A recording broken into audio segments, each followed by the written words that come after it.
Welcome to Detoxicity. This is a podcast in which I try to change the narrative around masculinity a little bit and allow some progressive voices and some interesting voices, diverse voices to come into the picture. My name is Mike Joseph. I host and produce this show, and I thank you very, very much for listening and for supporting from the bottom of my heart. It means a lot. Now, if you enjoy this podcast, I hope that you are subscribing to it. If you aren't, please press the subscribe button on wherever it is you're listening to it. And that way you'll get episodes on demand when they come, which is usually on Wednesday mornings. I also certainly ask that you spread the word. Please rate the podcast on whatever platform you're using to listen. Make sure you leave a comment if you have something nice to say or if you have something constructive to say. It doesn't all have to be nice. And by all means, tell your friends, tell anyone who you think might get some creative juice or inspirational juice, or just would you'd like to listen to this, please spread the word however you can. I am on social media. If you would like to follow me, I am on Instagram at DetoxPod Guy. My Twitter is on hiatus for a little bit. It will come back, but it is Tis Mike Joseph. Feel free to follow me on either of those platforms. There is also facebook.com/detoxicity. And if you have a comment, you can email me, detoxpod@gmail.com. I am always on the lookout for new guests. So if you know somebody who you think has an interesting story to tell or something to add to the overall conversation around detoxifying masculinity, please reach out to me via any of those platforms. And certainly if you yourself would like to be a part of this podcast, please reach out. Let me know. Once again, I thank you for listening. Well, here we are, episode 100 of Detoxicity. Thanks to everyone who listens to this podcast, whether you're an old listener or a new listener, or you've gone away and come back a couple of times. I appreciate the fact that you take the time out of your schedule to listen to this. I'm stealing this piece here, but you have many entertainment options in your life, and I am very pleased that out of all the entertainment options in existence, you take the time to spend half an hour or 45 minutes or an hour here listening to this. It is not taken lightly at all. And for episode 100, I wanted to do something special, and I had a few different ideas in my head. But the most important thing to me was to bring back somebody that I enjoy having a conversation with, somebody that I have history with, and somebody that would not shy away from asking difficult questions or talking about difficult topics. And I had Garrett Gonzales on way back in the beginning. I think he was episode 3 or 4. And Garrett and I have been friends for 20 years now. We actually met on the internet back in 2002. We talk a little bit about that at the beginning of our conversation here. And even though we live on opposite coasts of this country, we have maintained a relationship for that long.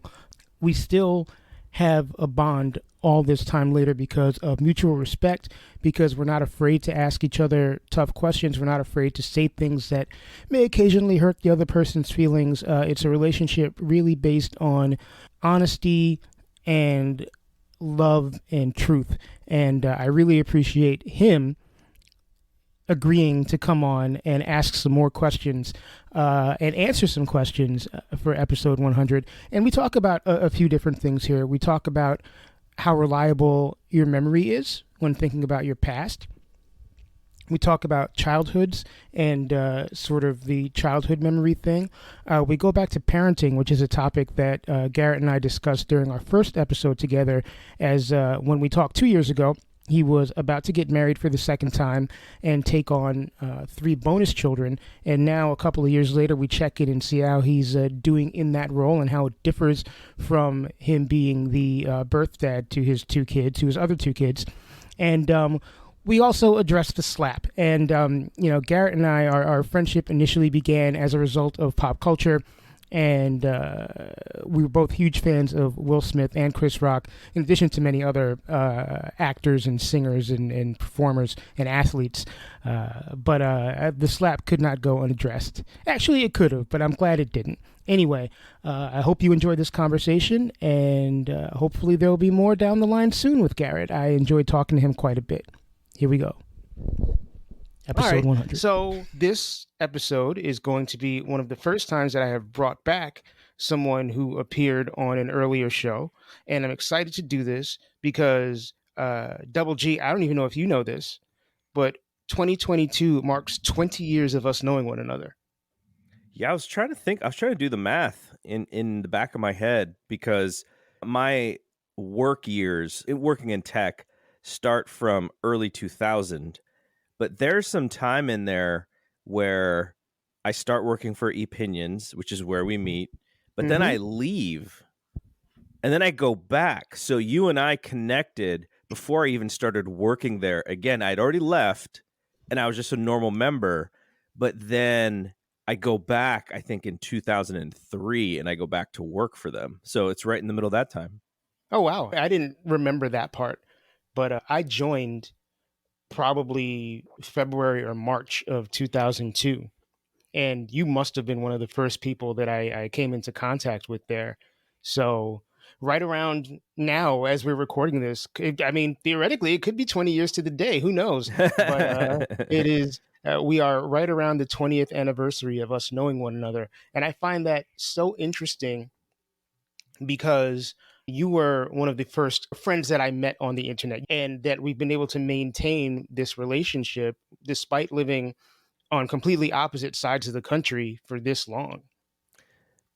It was the time though, the dawn of what people will call Web 2.0, where you could really create relationships because it wasn't. If you go back to the early days of the internet, you had a message board, Hmm. right? And it was an avatar of people going back and forth. And if you wanted to dip out at any point, you could dip out. People are, oh, what happened to that guy? But then, and Opinions was a big part of this because it was one of the first Web 2.0 companies in which you could write something and I could comment directly on what you wrote Mm. and we could have engagement that way.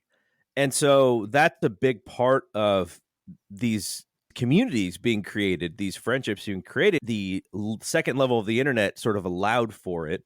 And now, there's so many different ways to connect. People have created entire businesses on connecting people like us, Yes, internationally, even. So we were kind of at the forefront of that. we were. Yeah, I just find it incredibly interesting from two perspectives. One, just that it's been that long. 20 years feels like a long time. And I mean, it is, but also just the fact that we've been able to sort of maintain constant contact over 2 decades for two people who met on something that was a very early progenitor of what social media has come to be.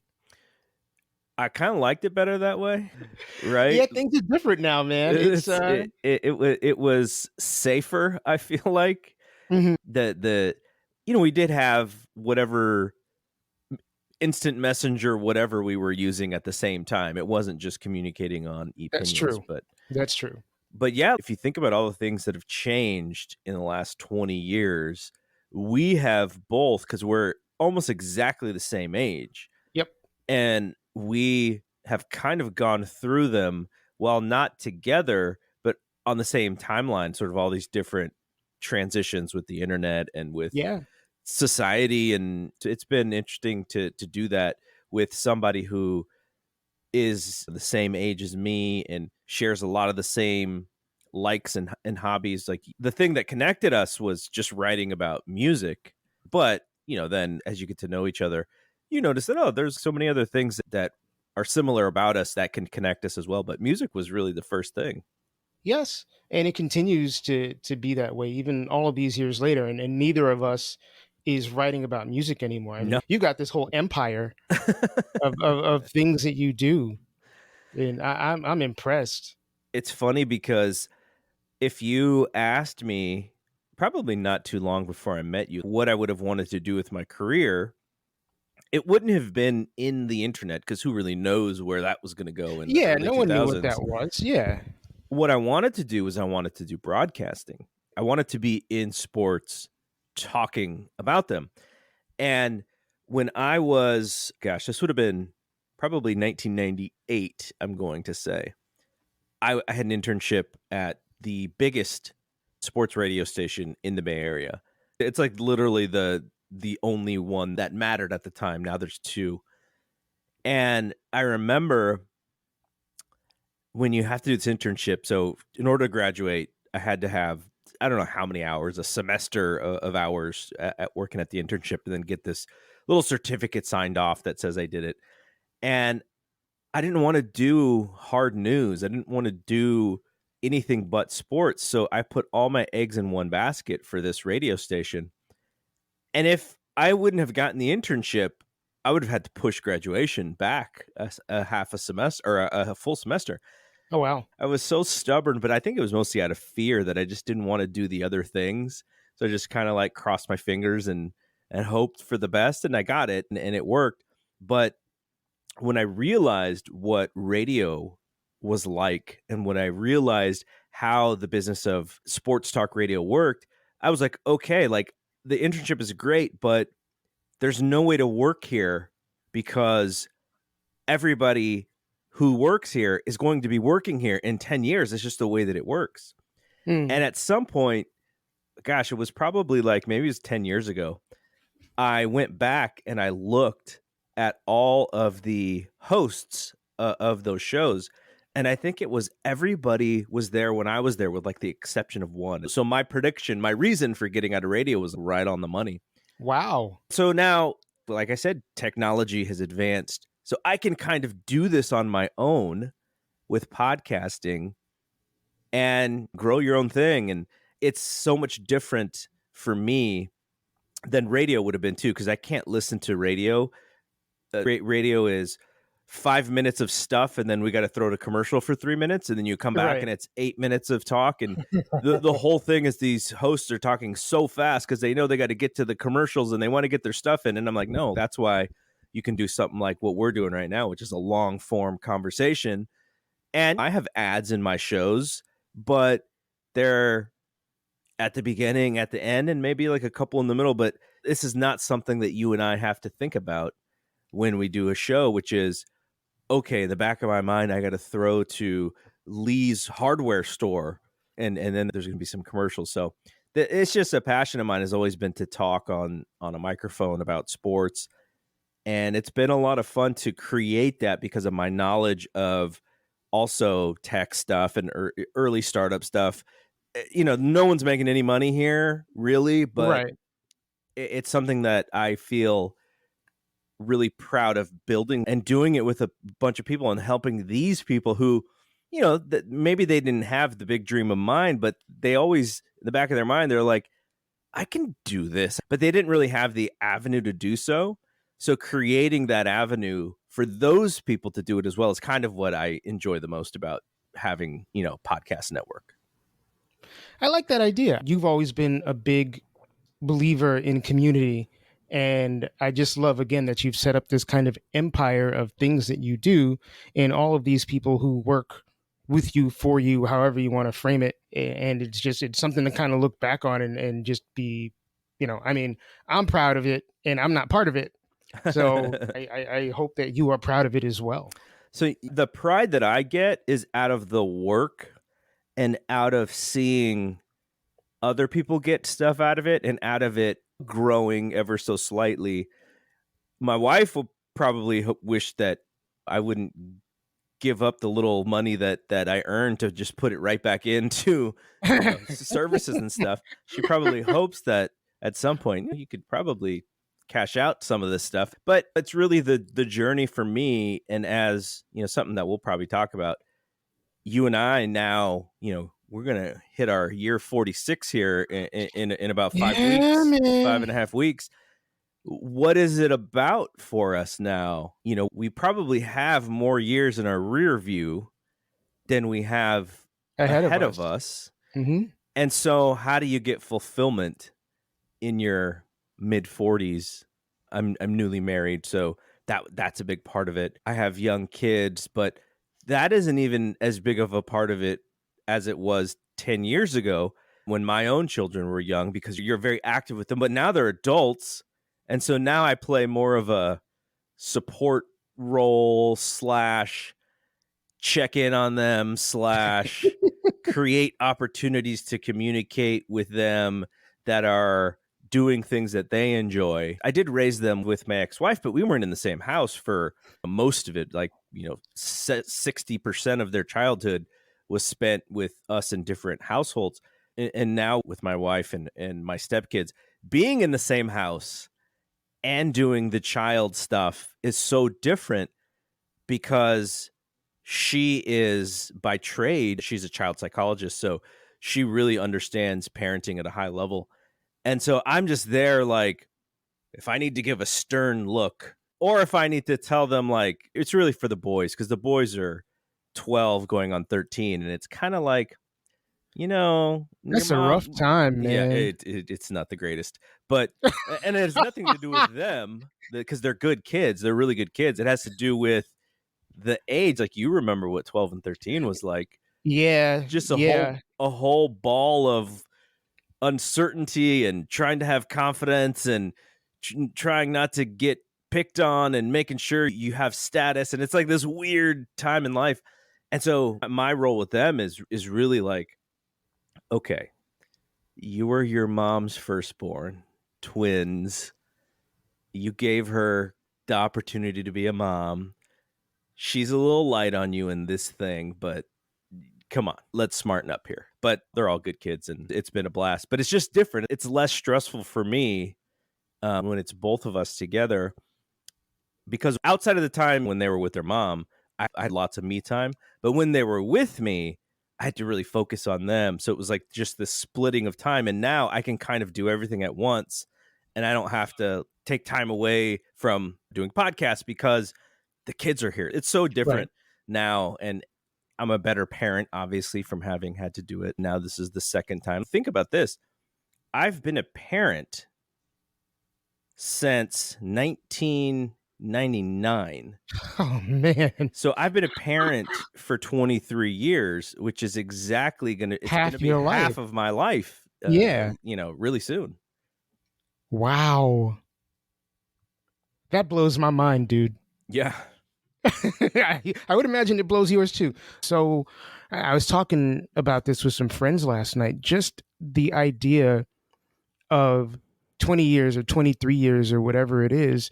When I was a kid, 20 years just seemed like this insurmountable long period of time. It felt like the difference between color and black and white, you know? Yeah. And now it's kind of like, oh, I can remember exactly what I was doing or where I was 20 years ago. It feels like maybe not necessarily yesterday, but it feels not too far removed from yesterday. You see those memes out there where they're like, the Backstreet Boys and Britney Spears when they were hot, that was 20 years ago. And if you think about 20 years before them, it was like something crazy Right. where it just like freaks your mind out. You're like, whoa, that's such a long time to think about. But because we have so much information and the way that we think about time and the way the internet works and the way TV, we have all of these things to do that kind of speed up our conscience.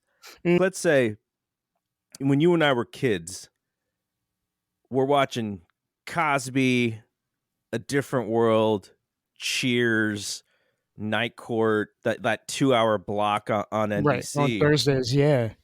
And that was what we would look forward to. And then we would watch different stuff during the day. But if you thought about how much content is out there today, you could literally do that every night on your own through a Netflix or through a streaming and never run out. It's just this endless Yeah. supply. When Cosby was done with their season and then we had to watch reruns, we were like, reruns. But it's going Yeah. to be the only time I see this episode ever again, so I might as well watch it. And now, if you wanted to, if you had the DVDs, you could watch these episodes as many times as you want. So I feel like when we were younger, time went by a little bit more slowly because we didn't have everything right in front of us, constantly just entertaining us. Like the whole job of all of these devices is literally to entertain us. That's what we're paying all this money, is to have this pacifier of content for us so that we don't get bored.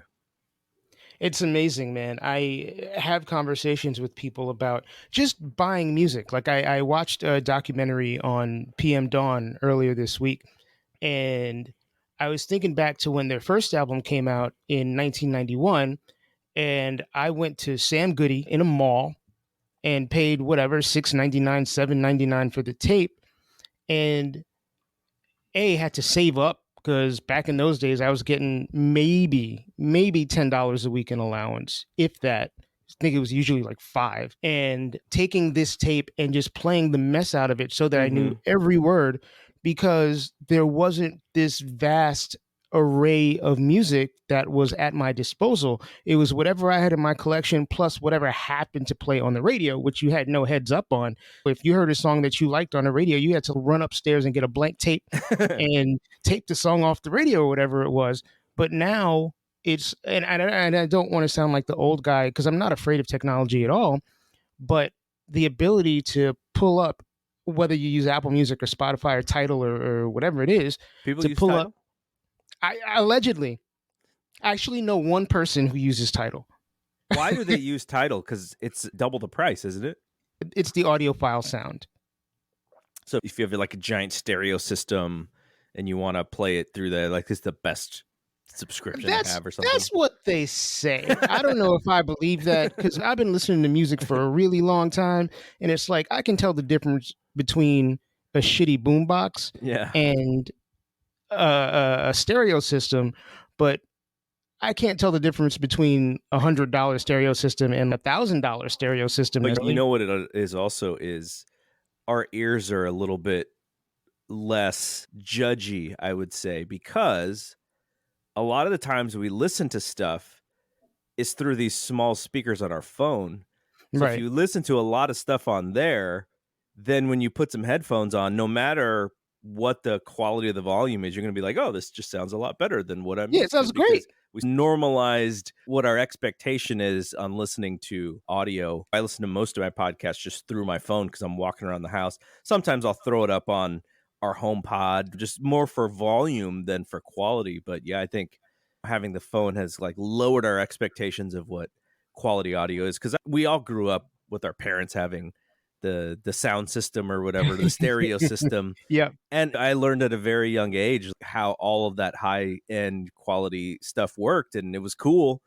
But I don't have this giant stereo equipment, so it's just not as much of a priority. Yeah, I have a sound bar, but also I live in a New York City apartment, so it's not like even if I wanted to, and I really don't, I couldn't have a big hi-fi stereo system because my neighbors would get pissed off. Yeah.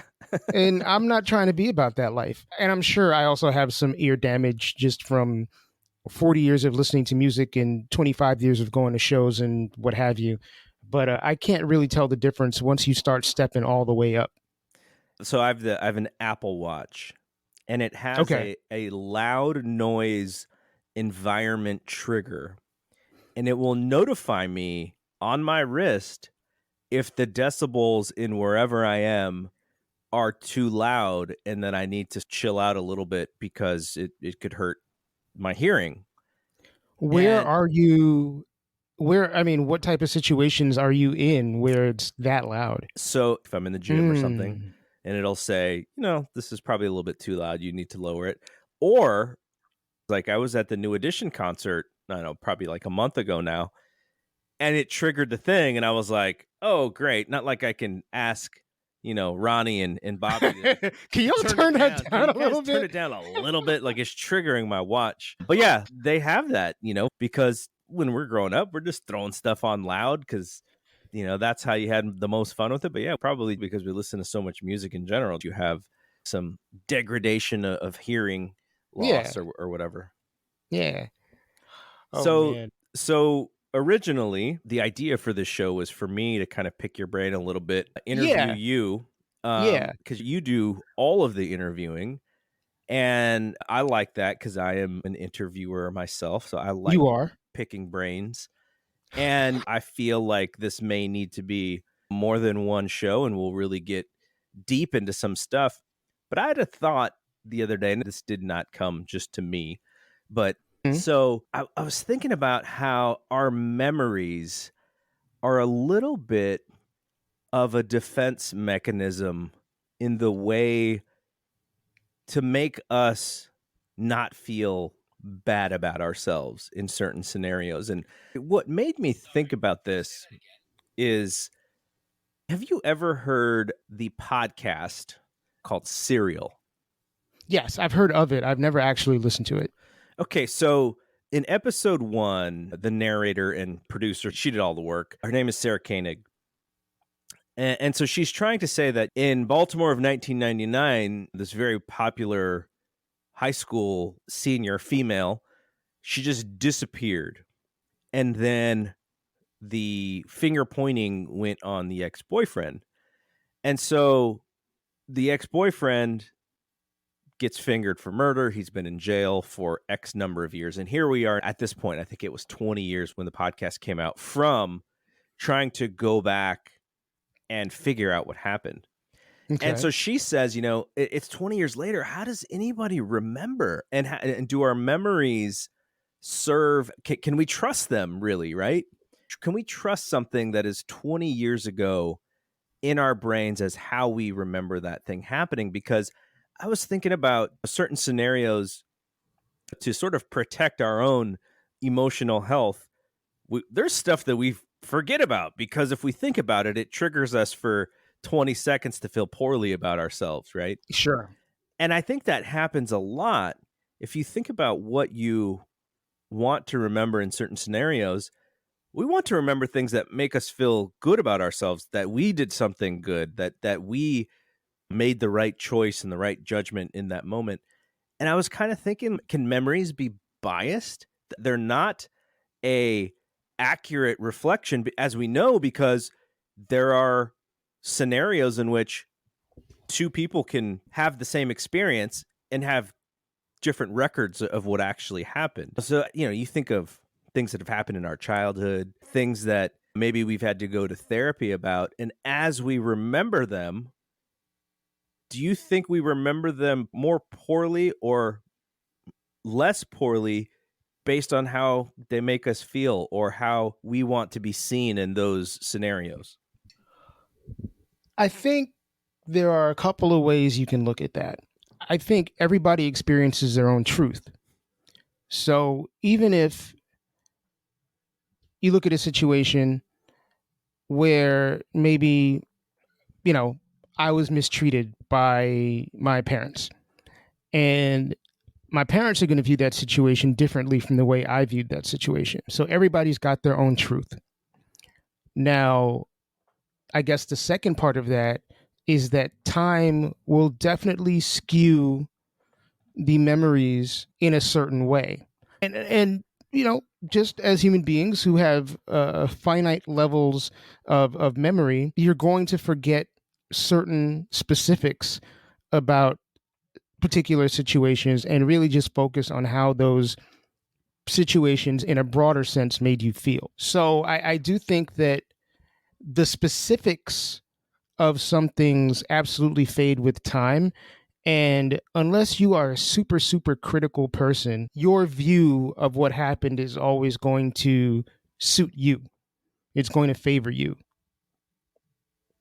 And is that a defense? Is that a survival mechanism? I guess is what my question is. Do we not have the ability as people to look at a scenario where we may have been just as wrong as we were right and go, I am okay with this. I am being unbiased towards what I did. And I'm fine with this exact memory the way that it was. I feel like we lessen the negative and maybe lean a little bit more towards the positive, only because how we want to remember this is in more of a positive light than a negative light. Because if we do remember it and we remember it more negative, that's going to trigger us and that's going to give us an emotional response that maybe we don't want to deal with. I don't think that's always the case. I think it depends on how self-critical you are. I can certainly think of many situations in which I was the asshole, or maybe not even necessarily that I was the asshole, but everybody in the situation was the asshole. It wasn't like this person did something bad and I was good. It's not that binary. Yeah. I do think that there are other people who are very much will rejigger situations in their heads to always make them look good. But I think there are people who are self-aware enough to acknowledge when they may have played a part in wrongdoing. And thinking about fucked up shit that I did does trigger me, but I'm used to those feelings, and even though they're uncomfortable, I deal with them. I don't try to block them out of my head. I would like to think that I am self-aware enough that I can take responsibility for things that I've done and continue to do, because, I got a lot of work to do still. Yeah, and I guess where does that come from, though?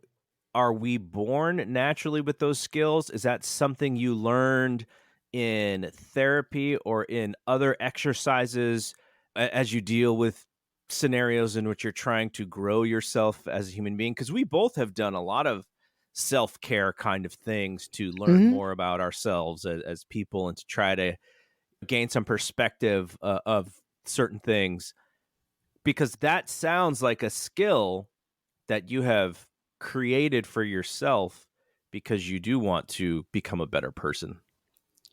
Yeah, I think that is a skill that's acquired. I don't think it's something that you're born with. I think human nature is really just to, this is going to sound terrible. Human nature is always to see yourself as the victim. And Yes. the big bad world out there is always the perpetrator. And look, for a variety of reasons, there are plenty of times that I have seen myself in that victim role. Self-awareness is just like, I have not always been the victim. I have perpetrated a lot of the behavior that, with hindsight and time and learning and therapy and growth, that I would not do anymore. Like, I can bring back to a very specific situation. When I was 18, I was working at Tower Records, and I was very much in the closet, and I didn't want anybody to know. And I basically made up a story that I was seeing a female employee, and we were going out, that we were sleeping together, and it was completely a lie. And she called me out on it after a certain point, which was a very uncomfortable confrontation for both of us. And I got in quite a bit of trouble. It was the first time I'd ever heard of HR, human HR. resources. Yeah. They call it the people team now. Yeah, my job now, it's called people experience. But I got suspended. I got transferred. I lost a friendship. I lost the respect of quite a few people. And I don't think I ever really felt victimized through that situation. I was 150% in the wrong. And that situation taught me a lot about, I talk a lot about authenticity now. That situation is ultimately what I think brought me out of the closet, but also it just taught me a lot about how to treat people, how to treat women in particular. And to this day, I mean, this was 1994, so this is 28 years ago. Mm-hmm. I still will put my hand up and say that that was very, very wrong of me to do. I can also say I was a kid and didn't know any better. Yeah. Well, I But guess that was what I was going to follow up with is right. how much of it is that memory of you using as a reminder or even maybe like a punishment in a sense, and how much of it is you going, okay, I was young and I was stupid. I've learned from that. I'm going to give myself the benefit of the doubt and not remember that as such a negative thing. I'm now going to remember it as a positive thing that I created out of a negative thing. Ultimately, it was a positive thing, because had I gotten away with it, I could have done it again in situations where stakes were higher. I could have lost a lot more. And ultimately, what that did is it really caused me to sit down with myself and take inventory and realize that it wasn't worth or at least set me on the path, because it took some time to figure all of this out. Realize that it wasn't worth it to put other people in that situation. But at the same time, it's like, all right, I'm going to give myself a little slack because I was young and didn't know any better. And also because I was trying to protect myself Yes. in a way. So it's complicated. And I'm not going to make excuses for something bad that I did. But there are also reasons why I did this bad thing. So I think there's a lot of nuance behind that stuff. Now, if I was doing that shit now at 46 years old, that's a problem, because we all know better, because the world is different. We are now well aware of what constitutes sexual harassment and why people should not be sexually harassed. But in 1994, at the age of 17, 18, it was kind of a different story. And I'm willing to cut myself a little bit of slack for it. And also, obviously 30 years after the fact, I know a lot better. We hear that a lot. The world is different. Mm-hmm. And I believe the world has definitely evolved, but I would say more so expectations of how we act, of what makes a good person, even though that's a generalized term. Because I would imagine that a lot of the stuff that we have learned in our day and age, that stuff existed in the 60s. It just wasn't expected. Right. Like treating women correctly, that happened.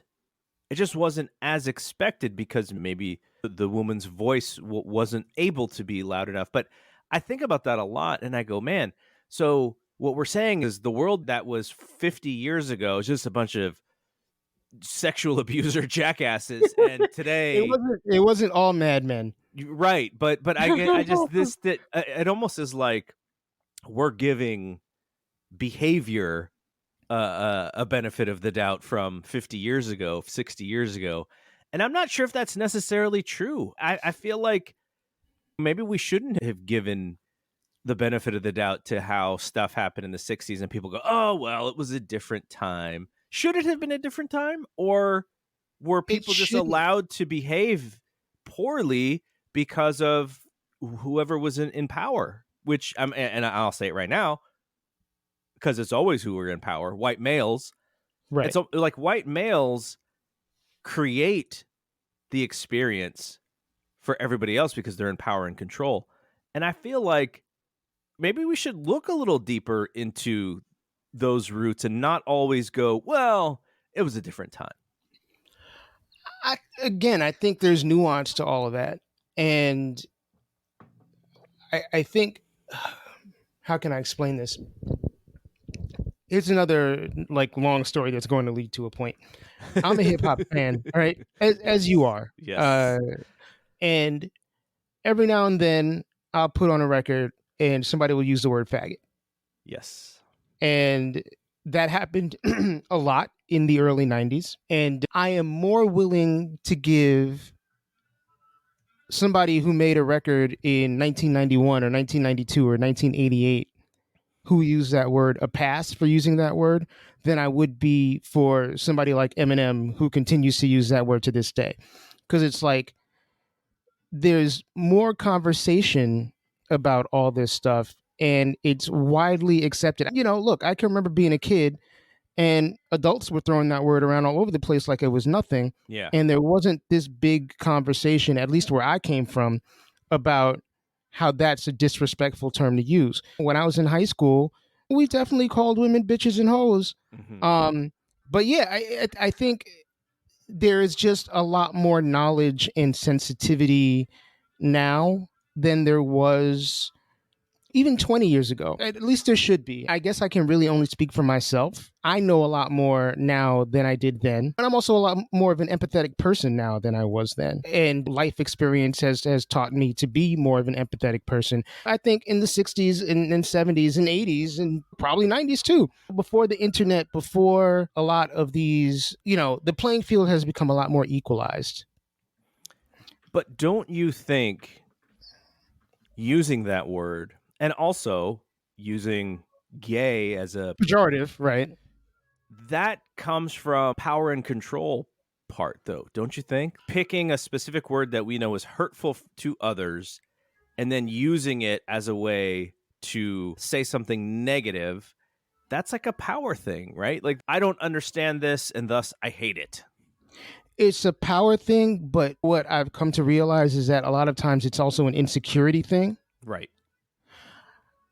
And the people who throw those words around generally, I'm making a wide statement here that may not always be the case, are either insecure about something within themselves or they just don't have the benefit of being able to think critically. Like they know what they've been taught and they stick to those beliefs of what they've been taught and have not put themselves in situations where they interact regularly with people who are not like themselves. Mm-hmm. So they don't have a chance to broaden their minds or broaden their horizons at all. So why would someone as talented, famous as Eminem continue to use that word? That's a good fucking question, Garrett. I don't know. I don't know. I wish I knew, because there's really no excuse for it now. It might just be because he knows that people are going to talk about it. And if people talk about you, whether they talk good or talk bad about you, for some people, it doesn't matter what people are saying about you as long as they are saying something about you. Mm-hmm. And for him, it's like more records, more concert tickets. And despite him being a wealthy 50-year-old white man, I think there is some of him that is still trying to appeal to that kind of disenfranchised trailer park kid that he was when he was growing up. Do you think it's interesting in that I feel like he still wants to please, or the population he is trying to please so badly ever since he started was the African American hip hop community. Like, that was a big thing for him.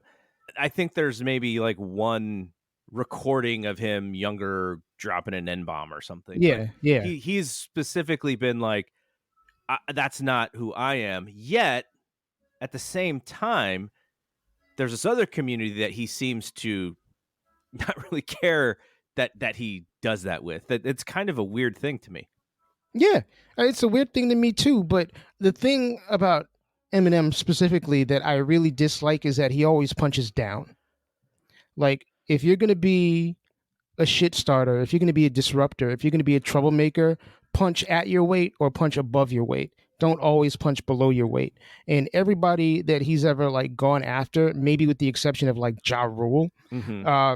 has always been like a pop singer or a woman, Mariah Carey or Christina Aguilera, or the gay community or whatever it is. He just constantly punches down. And as much as he made raps that diss Donald Trump or whatever, he comes from kind of the same place Mm-hmm. where you're trying to just stand on top of everything and you're going to punch down at every other entity that is trying to make progress in the world. Do you remember? It may have been something on BT. It was some award show, and he came out in a cipher and he spit some rhymes about Donald Trump, and everybody in my Facebook timeline, who not everybody, a lot of people in my Facebook timeline were like, yes, the hip hop savior spoke about Donald Trump. And I was like, that was kind of whack. I didn't hear it, so I couldn't tell you. It wasn't even good. Eminem has never been somebody who was there to make this really smart, articulate, political comment about the world. I feel like he's always adjusted to how the world was sort of moving before he would make that statement. He's no Colin Kaepernick, right? Right. And he doesn't have to be. He's just a rapper.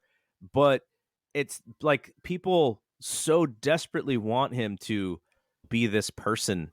And I'm just like, I've been listening to this guy for 23 years or whatever. And I just don't think he's that person. Right. He's not that person. But it goes back to, I want to say Martin Lawrence said this back in the day. Martin Lawrence or Chris Rock or one of those guys was always like, society is always pulling for the great white hope. Yeah. Rocky Marciano was the best boxer of all time. Or Eminem is the best rapper of all time. For a lot of heterosexual white males, a lot of gay white men, a lot of white women, actually, they're always just looking for a great white hope, because whether they are blatantly racist or subliminally racist, it's very hard for them to see a Serena Williams, right? Or a Barack Obama, or a Colin Kaepernick, or LeBron James. It's why Steve Nash won those 2 MVPs 15, 20 years ago. In certain situations, when a white person is just as good as the non-white people, the white person then gets elevated to a level above the non-white people because they want a savior. They want to say, hey, we're still in the game. We haven't completely been taken over by the quote unquote others yet. I've saved this take because I wanted to have this conversation with you, but you brought him up. Chris Rock. Chris Rock and Will Smith at the Oscars. I have not heard the take of what I'm about to say by anybody, and I've heard some discourse about it. You read Will Smith's book. Yeah. Will Smith tried so desperately to be the open and honest, evolving human being, kind of like what we're talking about. I feel like we could have this conversation with Will Smith that we're having right now. From your lips to God's ears, Garrett. Will, call me. I had the Girls Ain't Nothing But Trouble single back in the day. I've been a fan for a long time. So in that book, his biography, there is a theme that exists throughout this book that I have not heard anybody talk about, which is growing up, he saw his father abuse his mother. Yes. And he felt like a coward for his entire life because he never stepped up to his pops. And let's fast forward to the current Will Smith. And he puts this information out. This book is out there. This is his feelings. At the end of the book, he talks about the what is it, ayahuasca? Is that what it's called? Where he's doing that. And that's all for his own enlightenment as well, right? He's trying to build a better human being. Right. He's in the public, obviously, so we get to hear about his marriage with Jada, which it's probably a little different from other marriages, but this is something that you have an expertise upon in the relationship that they may have with each other. Yeah. It's not conventional, so it is completely open to jokes. It's completely open to stand-up materials. He is also a meme, right? He is a meme with the crying Will Smith face from that moment on with Jada. So all of those things I feel like add up to Chris Rock making this joke about his wife. And in that moment, he is 7-year-old William Jr. who feels like a coward for not stepping up and defending his mom. Like that is a point that I have not heard anybody talk about. But I feel like that is a very large point about what happened. Unfortunately for Chris, he was the recipient, because I feel like the real recipient should have been his pops. That's who he was really angry with. But I haven't heard anybody say that. And it I have heard that. Okay. So I have heard that. But it didn't seem like a lot of people read his book to really understand where he was at this point. Nah, I thought a lot about that situation. It hit me a certain way for a variety of reasons. It's probably the wrong word choice, but I think there's a few things to discuss as a result of what happened.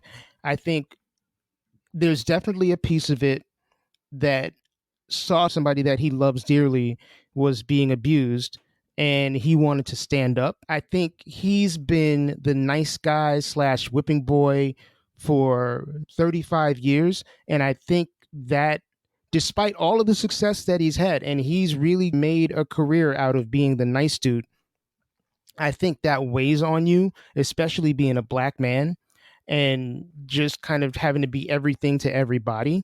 Cannot make a mistake if you are right. Will You cannot Smith. make a mistake. The cultural conversation around Will has intensified in the last couple of years because of the nature of his relationship with Jada, because of his kids, because people think he's a Scientologist, or because whatever. Well, I think, okay. So let's go back to when we were growing up. The rumor was that he was gay. That was the rumor when we were. Well, the rumor was that they both were gay. Yeah. Yeah. And he's a celebrity. That comes with the territory. His whole thing was, I wanted to be the most professional and the best celebrity, out there. And that was kind of his goal.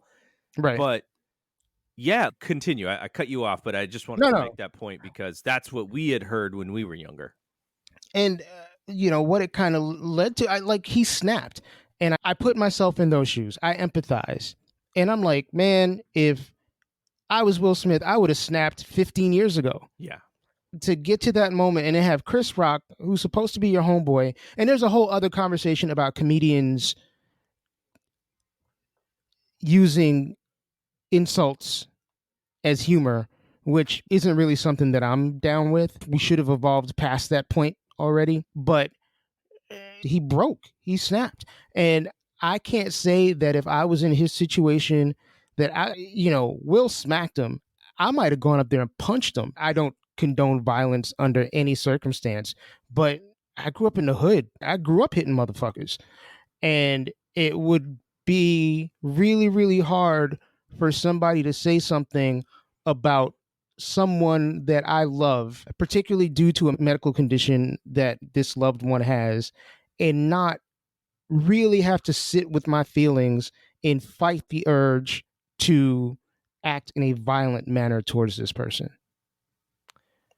Chris Rock famously has a stand-up bit where he goes through the OJ scenario, and the punchline is, I don't condone it, but I understand. I understand it. Yes. Yes. And that, I feel like that has come back to bite him in the butt, because he probably understands very well right now. And of all people, Will Smith is not the one that you would think that he would have to pay for a joke. But that whole thing, I was heartbroken.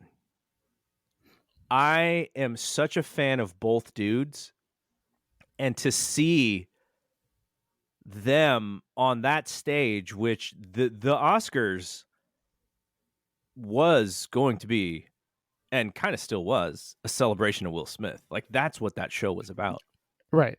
And on his biggest night, to be triggered in that way and not be able to hold it one more time, it really ruined it for him. And now he's out of the academy in 10 years and blah, blah, blah, blah. Right. But I was heartbroken, because it was like, imagine us in our careers finally being celebrated on our night. And that was the moment that we broke. I mean, he is human. So I'm not saying that, come on, Will, you had one more night, you could have broke the next day. It just happened. But what was heartbreaking to me was these two guys on this stage. And that's what we resorted to, rather than a conversation or hey, Chris, don't do these fucking jokes, dude. Like, enough. Right. I get it, but I'm kind of bothered tonight, you know? Right. No one wants to see, people that they've grown up admiring. And I don't admire Will any less, by the way. People that you have a lot of respect for go out like that. Yeah. Yeah. And my little brother was like, Will should have just waited until he got backstage and knocked Chris out there.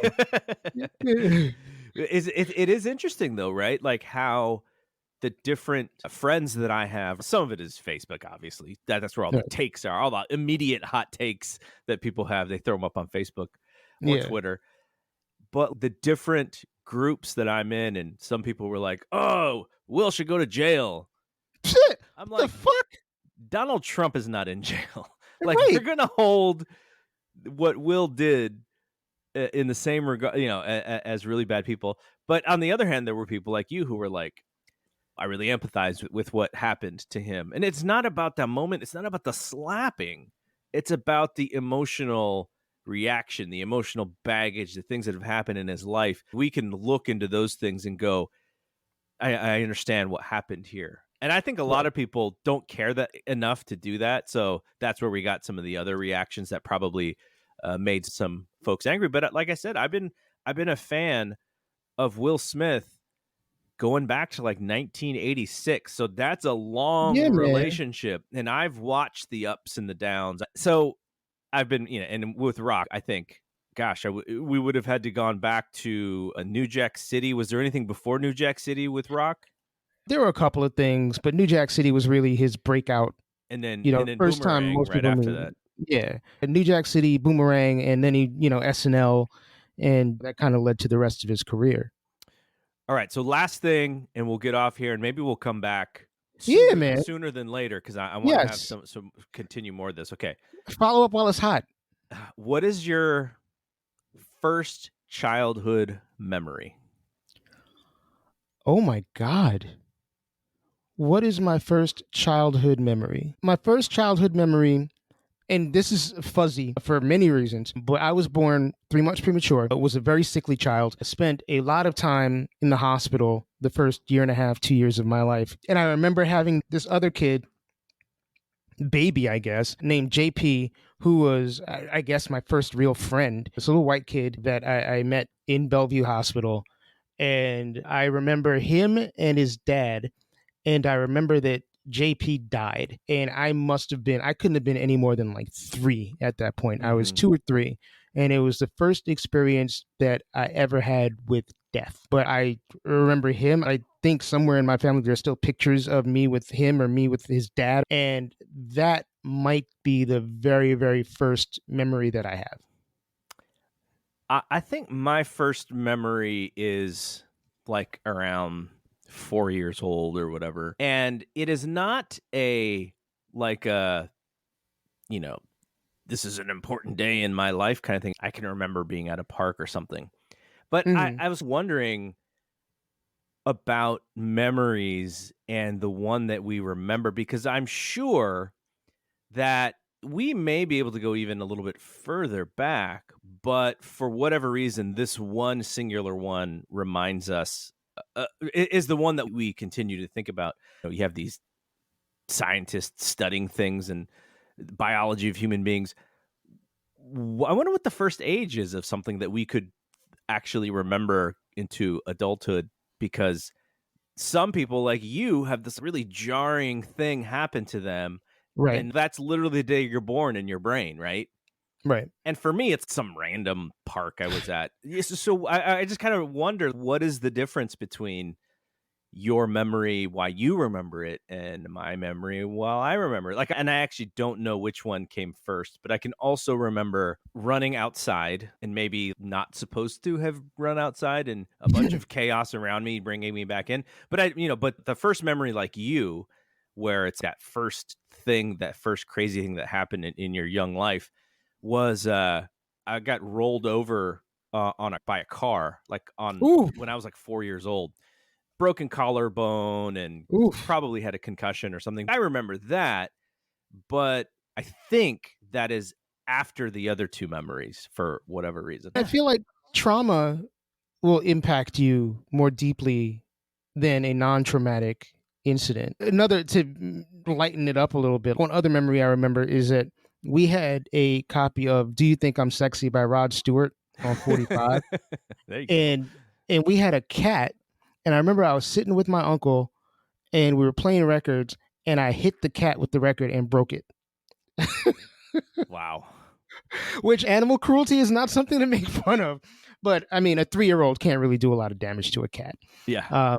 But that is probably the second thing that I remember. But, I do think that trauma impacts the brain, particularly young brains, more directly or more, what's the word that I'm looking for? More intensely than non-traumatic stuff does. Okay, so let's end there. But the reason why I thought about that, you and I, we talk, we podcast, but if you ever wrote a autobiography,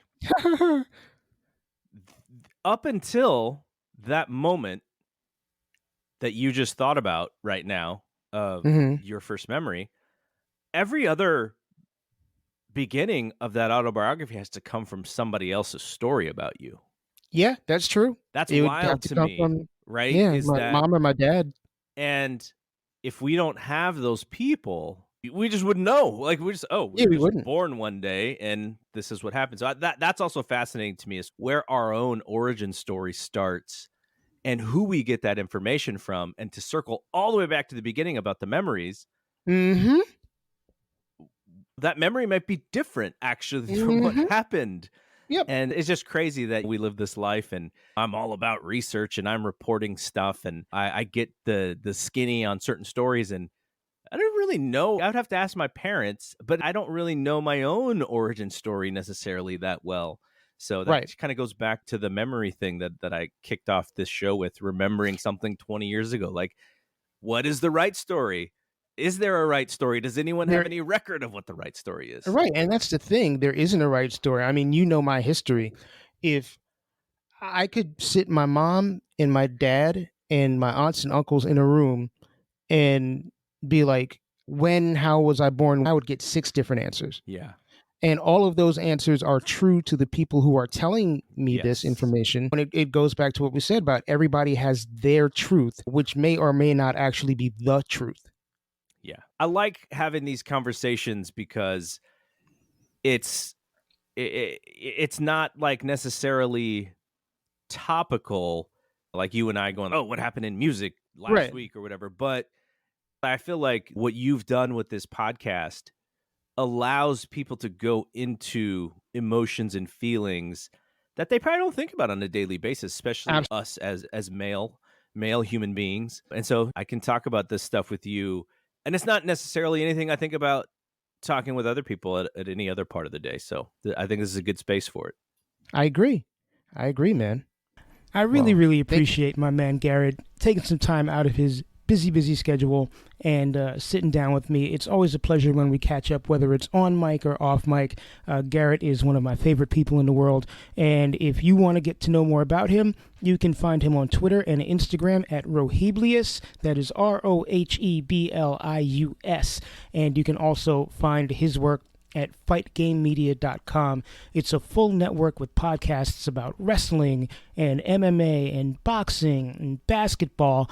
And I gotta admit that I do miss some of his pop culture writing, but sports is his thing way more than it is mine, and he definitely shines at what he does. And I also want to thank him for just teaching me about the importance of community. Over the course of the last 20 years, he has taught me quite a bit, not even directly. A lot of it has been by example about building and maintaining a community, and he does it so well in various forms and features. So once again, Double G, thank you so much for taking the time out to do this podcast a second time, and I hope that we don't have to wait 97 or 98 episodes to do this a third time. I think there's a lot still on the table to discuss, and if you think of a topic that you want, you being the public, if you think of a topic that me and Double G should discuss, then hit us up and maybe we'll talk about it. Thanks again. Thanks for listening to the Detoxicity podcast. My name is Mike Joseph. Once again, if you want to find me online, hit me up on Instagram at DetoxPod Guy. I'm on Twitter intermittently at TizMikeJoseph. You can go to Facebook.com/Detoxicity. You can email me detoxpod@gmail.com. Love to hear constructive criticism, love to hear feedback. Would love if you are a potential guest or you know somebody who you think would be a potential guest, please by all means reach out to me. And remember, if you enjoy this podcast, subscribe, rate, comment, do all of the things necessary to push this podcast up in the podcast rankings and get this into as many ears as possible. Tell a friend, do whatever it is you need to do. And thank you once again for listening. I personally want to thank the following people for their support: Calvin Williams and Jacob Block, Jeff Giles, and Andrew Grossman. Thank you very much. I hope all of you stay well, stay safe, and healthy. Until next time.